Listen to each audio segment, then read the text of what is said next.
So this video is in continuation to the previous video that I made on sticky notes problem asked in CodeChef December long challenge. So the question there was, why do we have to repeat the weight labels, the first element of the weight labels twice and then compare it with the edge labels list? So the idea behind the algorithm that we used there was, firstly, we need to find out the node with the highest degree. When I talk about degree, please don't confuse it with the node labels. I'm not talking about the node that has highest node label.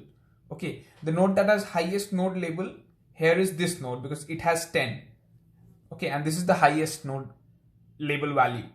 But I'm talking about the node with the highest degree. So this node has degree 2, this node has degree 1, this has 3, this is 1, this is 2, this is 1. So we are talking about this node. So we will first pick up the node with the highest degree, and since we can rearrange the node labels and edge labels as many times as we want and anywhere we want. Okay, so we can swap any node labels. We can swap this node label with this node label. We can swap this edge label with this edge label or this edge label, any. So basically the tree structure is not at all important, and what are the edge labels and node labels initially are also not important. So what we do next is we take the tree without any edge labels and node labels. So this was the tree initially. Later on we'll see that we don't even need this tree structure as well. We just need the number of nodes and the edge labels list and the node labels list. That would be enough. Okay, this tree structure is also not important. Any tree with these edge labels and these node labels will give us the same answer. Okay, so but to understand, let's stick with this tree structure only. So this was the node that we were that was the node with the highest degree. So now we want to see, this is the node with the highest degree. Okay, so we have the edge labels list sorted and the node labels list sorted, basically reverse sorted in descending order. So we pick all the edges of this node with highest degree and give them these edge weights in descending order itself. So this edge gets 8, this gets 7, and this gets 6.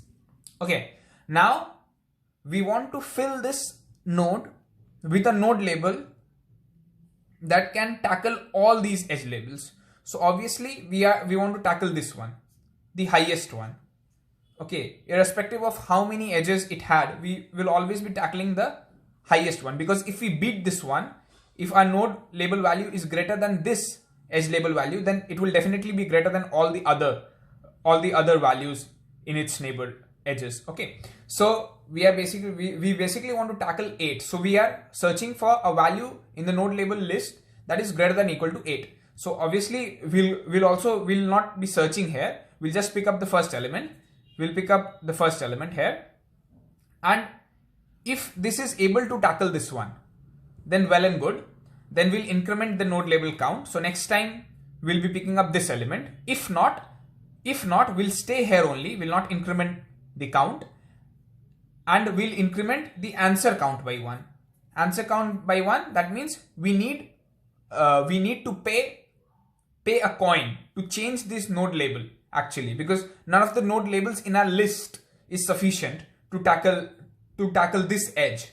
Okay, to tackle this edge.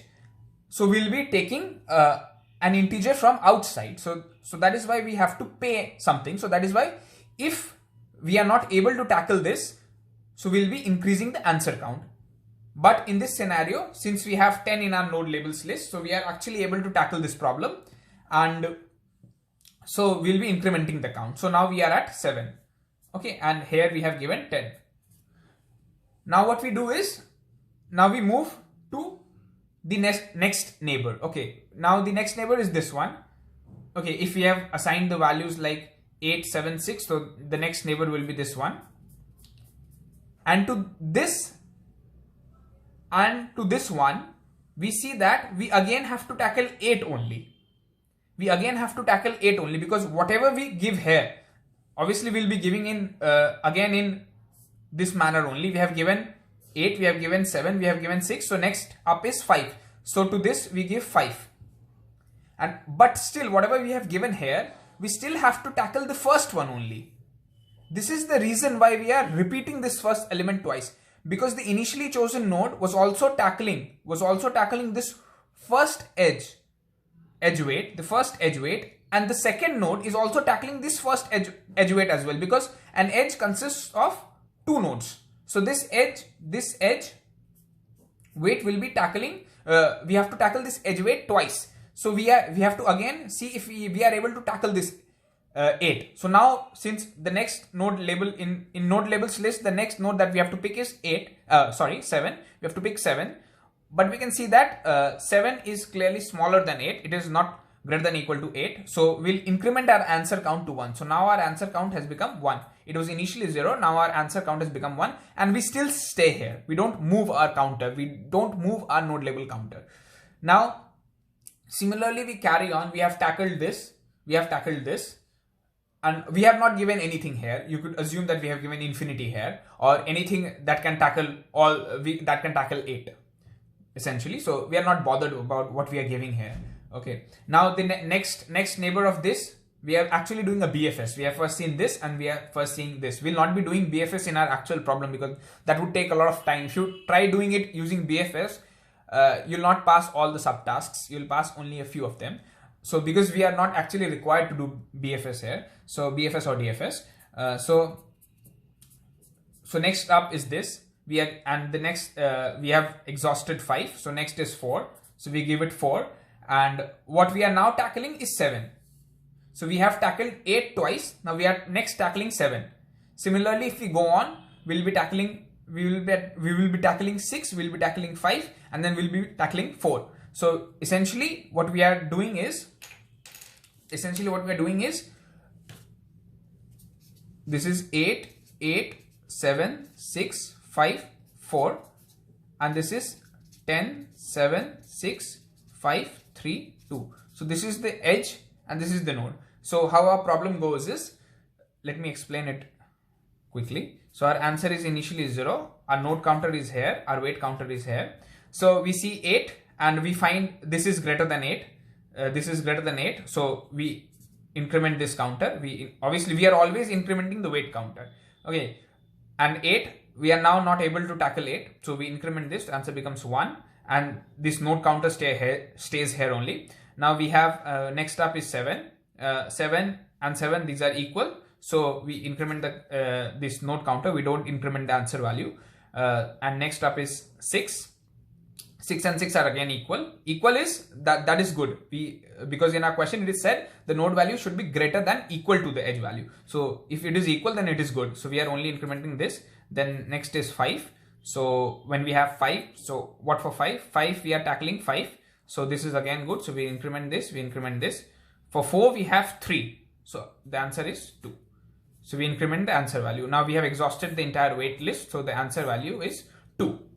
So that was all about the problem. But one thing more, notice that we are not actually bothered about this tree structure. Okay, why? Let's see in the next.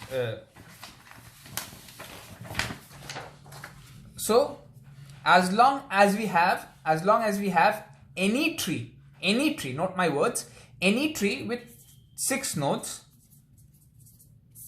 This is a tree with 6 nodes. This is also a tree with 6 nodes. And the previous tree that we saw, that was also a tree with 6 nodes. Both are structurally different. But if we have the same node labels and the same weight labels, then our answer is always going to be the same. Just try experimenting this out. You'll find out why this is happening. We are not actually bothered about the tree structure. We are only bothered about the node list and the weight list. Okay. I hope you understood this problem. Thank you.